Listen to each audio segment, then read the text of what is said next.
Olá, boa noite. Você vai ver no Brasil TV de hoje. Vizinhos flagram um bebê no parapeito de uma janela em Campo Grande. Marcos Ribeiro. Marcelo, a criança foi flagrada pendurada na janela do 5º andar de um prédio de Campo Grande. Daqui a pouco eu volto com os detalhes aqui no Brasil TV. Bombeiros ainda procuram mais de 30 desaparecidos 11 dias depois da tragédia da chuva em Petrópolis. André Coelho. Marcelo, as buscas se concentram nas 3 áreas mais atingidas aqui na cidade. Enquanto isso, quase 1.000 pessoas continuam desabrigadas ou desalojadas. Os detalhes daqui a pouco no Brasil TV. Moradores de uma cidade de Santa Catarina acompanham apreensivos a guerra na Ucrânia. Guilherme Barbosa. Marcelo, a cidade de Itaiópolis é uma das principais comunidades ucranianas de Santa Catarina. Daqui a pouco eu mostro aqui no Brasil TV. Um caminhão tomba e o motorista morre em Alagoas. Marco Cavalcante. Marcelo, o acidente aconteceu entre as cidades de Rio Largo e Satuba, em Alagoas. Daqui a pouco eu trago mais detalhes no Brasil TV.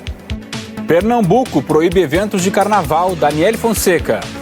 Oi, Marcelo. Durante o período do carnaval estão proibidas as festas públicas e privadas aqui no estado. Daqui a pouco eu volto ao Brasil TV para contar como vai ser a fiscalização. A Polícia Federal também aumenta a fiscalização nas estradas durante o carnaval. Jonathan Moreira. Marcelo, durante este carnaval, a Polícia Rodoviária Federal vai reforçar a fiscalização em 9 rodovias que cortam o estado. Daqui a pouquinho eu trago mais detalhes aqui no Brasil TV. E ainda, uma das paisagens mais bonitas do país se prepara para receber os turistas no feriadão. Marcos Landim. Oi, Marcelo. A taxa de ocupação nos hotéis de Foz do Iguaçu deve chegar a 85% nesse feriadão do carnaval. Daqui a pouco eu volto com essas informações aqui no Brasil TV. Hoje é sexta-feira, 25 de fevereiro, e o Brasil TV já está no ar.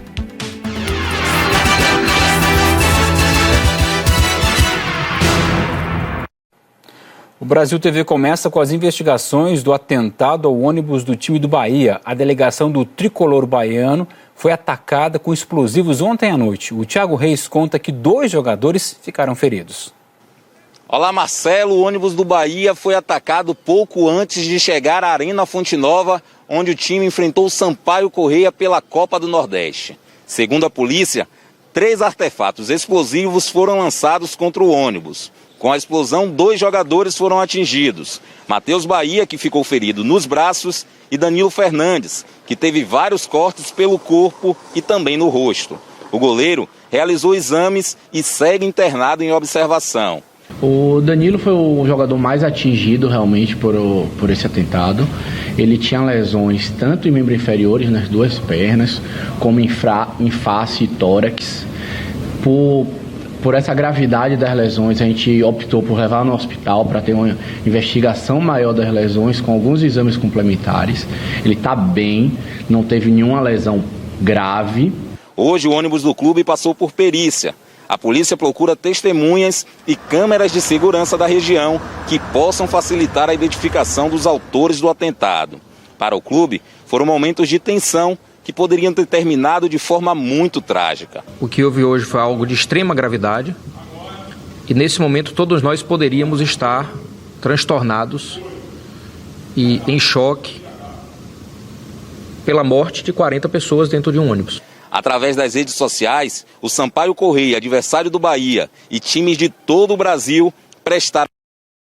Apesar de tudo isso, o Bahia entrou em campo e venceu por 2-0. A polícia do Espírito Santo identificou os suspeitos de uma chacina com 4 mortos no noroeste do estado. Alessandro Baquete. Olá, Marcelo. Aqui no Espírito Santo, a Polícia Civil identificou e tenta prender os suspeitos de matar 4 pessoas. Uma adolescente de 15 anos, a mãe, o irmão e o namorado dela que foram mortos. A chacina foi na quinta-feira, por volta das 6 horas da manhã, na zona rural do município de Vila Valério, que fica aqui, na região noroeste do estado. Para a polícia, as mortes estão relacionadas com o tráfico de drogas. Os policiais afirmam que o alvo dos bandidos seria o namorado da adolescente. Ele estava morando há poucos meses na casa da família dela. Vizinhos contaram à polícia que 4 homens chegaram em 2 motos e dispararam vários tiros. A adolescente e o namorado foram mortos dentro de casa. Já a mãe e o irmão dela até tentaram fugir, pularam a janela da casa, mas foram mortos numa plantação de pimenta. A Polícia Civil continua as investigações e tenta prender os suspeitos. Marcelo, eu volto com você. O acusado de matar a menina Aniele Teixeira, de 11 anos, vai a júri popular na Paraíba. Marques de Souza. Oi, Marcelo. A novidade no caso foi apresentada pelo advogado de defesa de José Alex da Silva, suspeito de matar Aniele Teixeira, de apenas 11 anos de idade. O corpo dela sumiu no dia 5 de setembro do ano passado e foi encontrado no dia 8 do mesmo mês, numa mata no bairro de Miramar, aqui em João Pessoa. Ela sumiu num domingo, após ser vista saindo com um homem de bicicleta da praia do Cabo Branco, também aqui em João Pessoa. Por se tratar de uma criança, o processo está correndo em segredo de justiça. De acordo com a polícia, ainda sobre o caso, ela foi encontrada apenas com uma blusa e o corpo dela estava com sinais de decomposição. A data do julgamento ainda não foi divulgada e a defesa de Alex disse que vai recorrer da decisão. Marcelo. A Polícia Federal investiga um professor universitário suspeito de tráfico de órgãos humanos em Manaus. Alexandre Rissayasso. Olá, Marcelo. A Universidade do Estado do Amazonas, a UEA, abriu sindicância para apurar eventuais irregularidades administrativas praticadas pelo professor Helder Bindá Pimenta. Ele é investigado pela Polícia Federal por suspeita de tráfico internacional de órgãos. Segundo as investigações, em outubro, Bindá, que é coordenador do curso de anatomia da UEA, tentou mandar uma mão e 3 placentas para Singapura.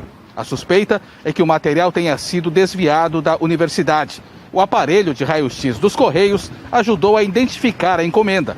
A investigação descobriu que o destinatário é o artista indonésio Arnold Putra, famoso por montar peças de artesanato e roupas com material humano.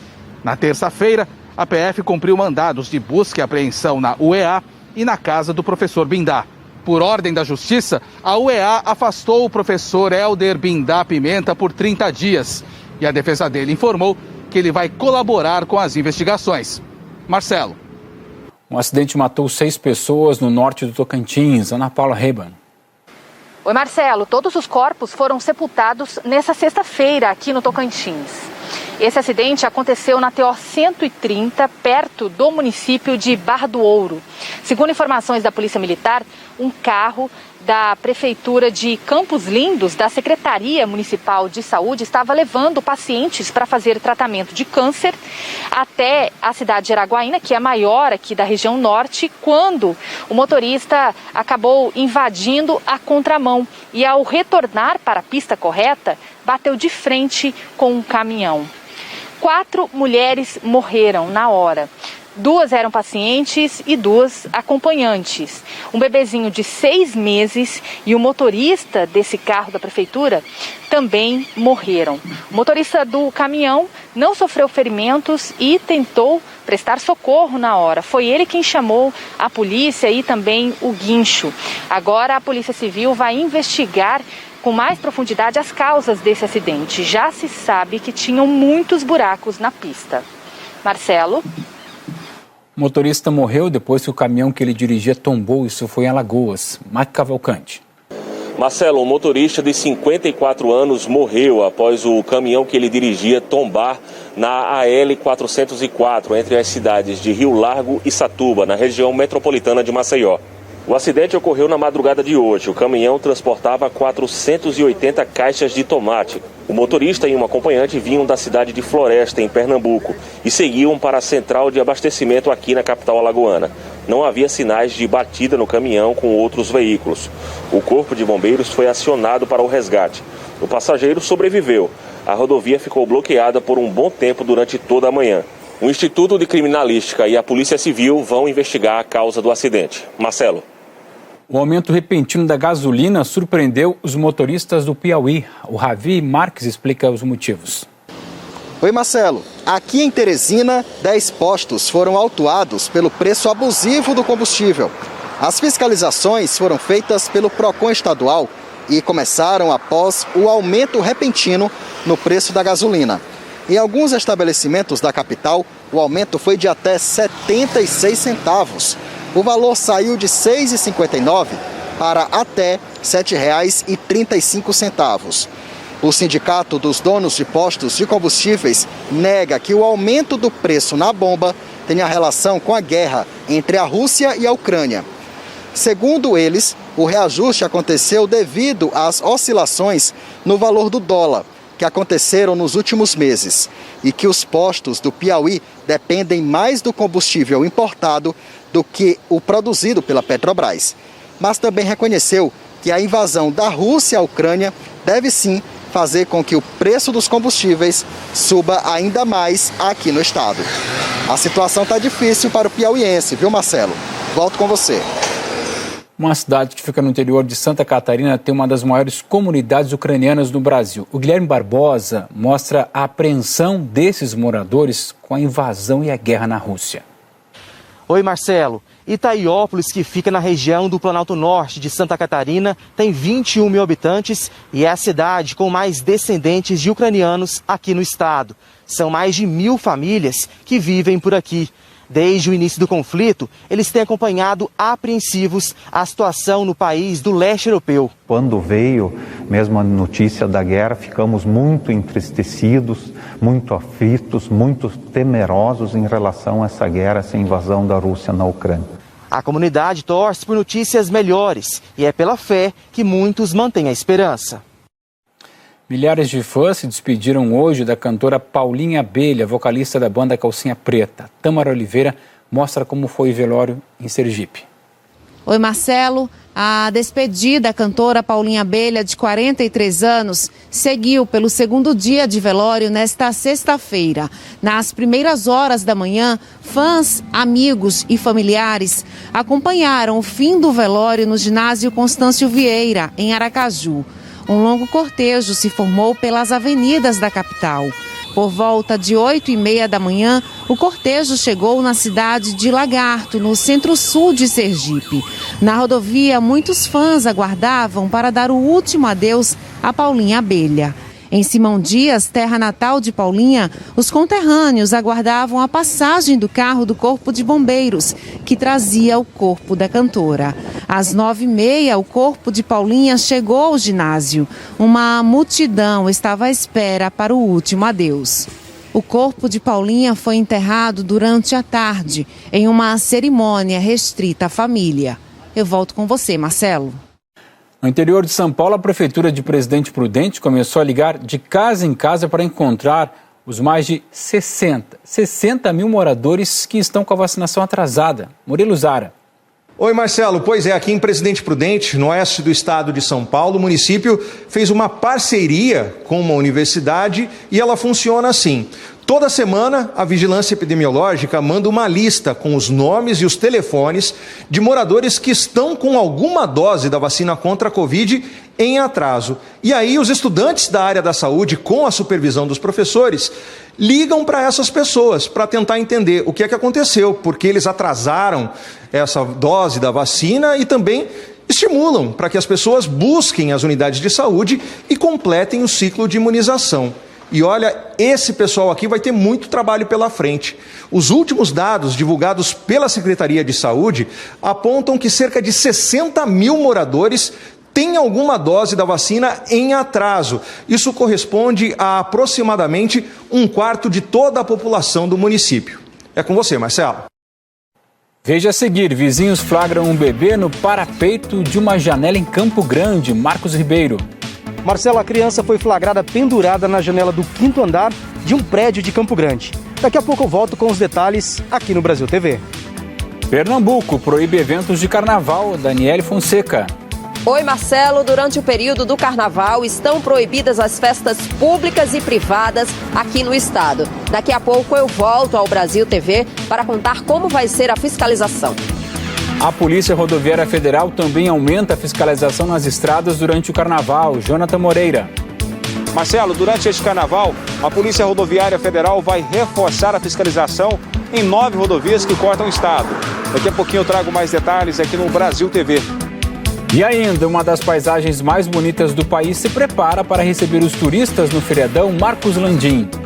Oi, Marcelo. A taxa de ocupação nos hotéis de Foz do Iguaçu deve chegar a 85% nesse feriadão do carnaval. Daqui a pouco eu volto com essas informações aqui no Brasil TV.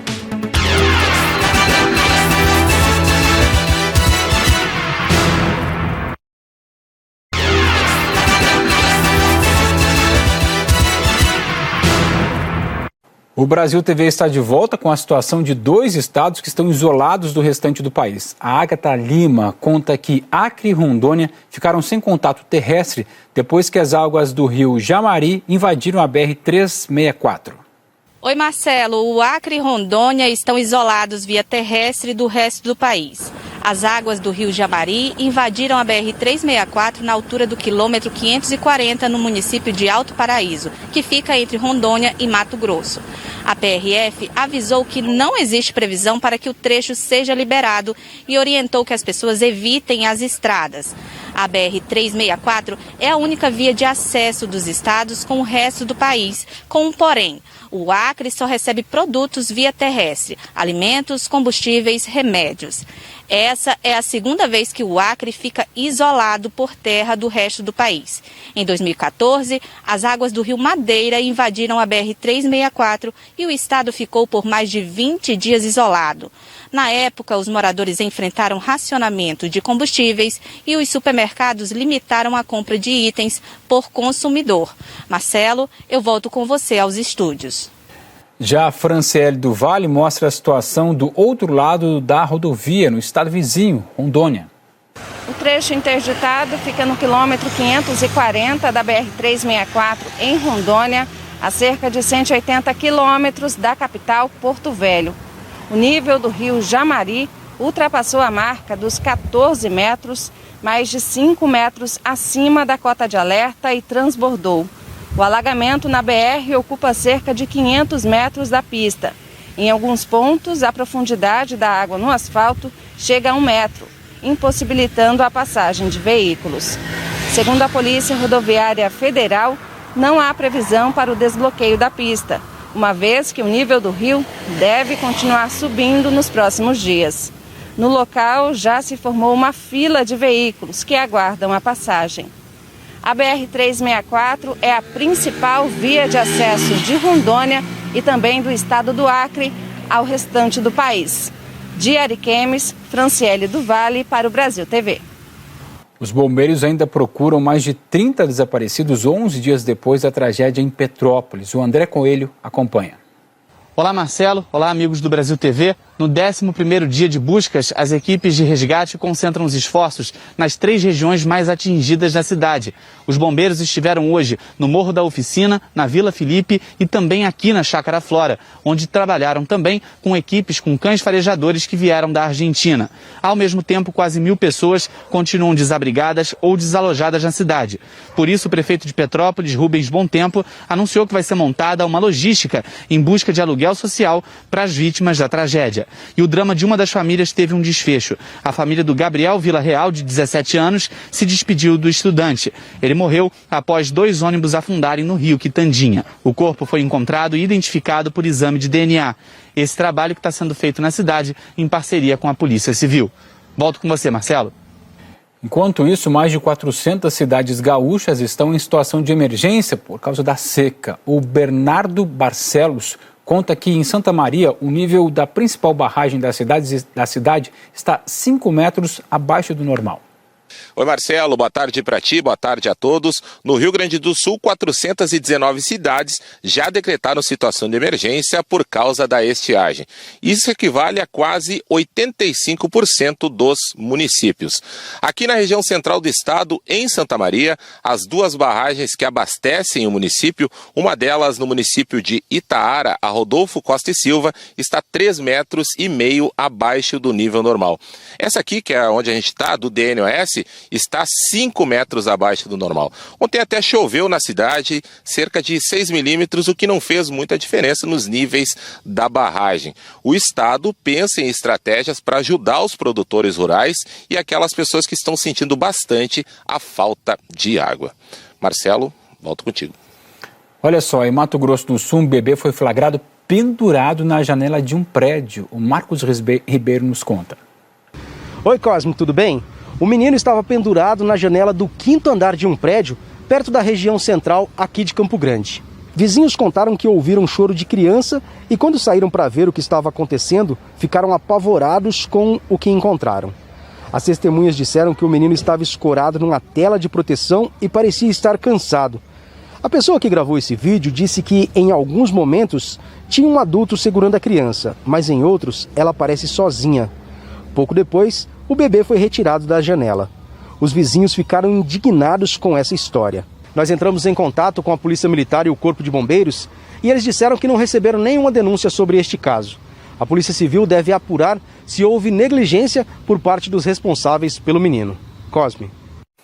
Pernambuco proibiu qualquer evento de carnaval público ou particular. A Daniele Fonseca conta como vai ser a fiscalização para evitar as aglomerações. Olá, Marcelo. A proibição vale de hoje até a próxima terça-feira, dia 1º de março. O governo do estado proibiu as festas públicas e particulares, pagas ou gratuitas, em todo o estado de Pernambuco. A abertura do Carnaval do Recife, que iria acontecer nesta sexta-feira. Eventos como o Galo da Madrugada, Desfile do Homem da Meia-Noite e de blocos tradicionais no interior do estado, nada disso vai acontecer. A fiscalização para evitar aglomerações é de responsabilidade de cada prefeitura. Marcelo. A Polícia Rodoviária Federal começou uma operação para fiscalizar as estradas de Goiás durante esse carnaval. Jonathan Moreira. Oi, Marcelo. Começou hoje a Operação Carnaval da Polícia Rodoviária Federal. É uma operação que acontece no Brasil inteiro e aqui em Goiás o reforço na fiscalização será em 9 rodovias que cortam o estado. São vias que dão acesso aos pontos turísticos de Goiás. Muitos motoristas pegam as BRs 153, 060, 414 para chegar até Caldas Novas, que fica no sul do estado. Outras pessoas preferem a região dos Lagos, da Serra da Mesa e também São Simão. E há também quem vai visitar cidades históricas como Pirenópolis e Corumbá de Goiás. A PRF deve se posicionar em trechos estratégicos, principalmente naqueles que são considerados críticos pelo alto índice de acidentes. O patrulhamento também será intensificado e aquelas pessoas que costumam misturar álcool e direção estão na mira desta operação. Outra preocupação da PRF são as ultrapassagens em lugares proibidos. Em 2021, mais de 1.000 motoristas foram flagrados fazendo esta manobra. Claro, o objetivo da operação é reduzir a quantidade de acidentes. No feriado de carnaval do ano passado, a PRF registrou 44 acidentes em Goiás, 4 pessoas infelizmente morreram. Todo mundo quer aproveitar o feriado de carnaval para descansar, para viajar e que isso seja feito com responsabilidade. Marcelo. E mais de 400 mil carros devem passar pelo sistema Anchieta Imigrantes. Nina Barbosa. Oi, Marcelo, boa tarde. A Operação Descida foi implantada na manhã dessa sexta-feira e deve ficar assim até amanhã às 8 horas da noite. Até 480 mil veículos devem descer a serra. Em média, está descendo aqui no sistema Anchieta Imigrantes 5.000 veículos por hora. A visibilidade é boa, com céu aberto, porém os motoristas precisam prestar atenção, até por conta da quantidade de veículos que já estão passando pelas estradas rumo ao litoral. A Polícia Rodoviária diz que já intensificou o policiamento nas estradas para o motorista, mas pede também que quem estiver no volante preste bastante atenção, verifique os itens básicos de segurança antes de sair de casa e um alerta muito importante: não ingerir bebida alcoólica. Bebida alcoólica e volante não combinam, Marcelo. E o motorista que pegar a BR-381 durante o carnaval deve ter atenção às interdições. O Gabriel Sena mostra pra gente. Olá, Marcelo. Apesar de muitas cidades mineiras terem cancelado o carnaval, a Polícia Rodoviária espera um grande movimento nas estradas que cortam o estado neste feriado. A preocupação maior, como sempre, na BR-381, que liga Belo Horizonte ao litoral do Espírito Santo, além de ser a mais perigosa, ela também tem vários pontos de interdição. São 5 num trecho de 170 quilômetros. Logo na saída aqui de Belo Horizonte, chegando a Sabará, um buraco na pista está causando trânsito muito lento. Um outro problema é em Nova Era, também há interdição na pista por lá. O trânsito está sendo desviado há mais de um mês, mas não dá vazão e o trânsito segue muito complicado nessa região.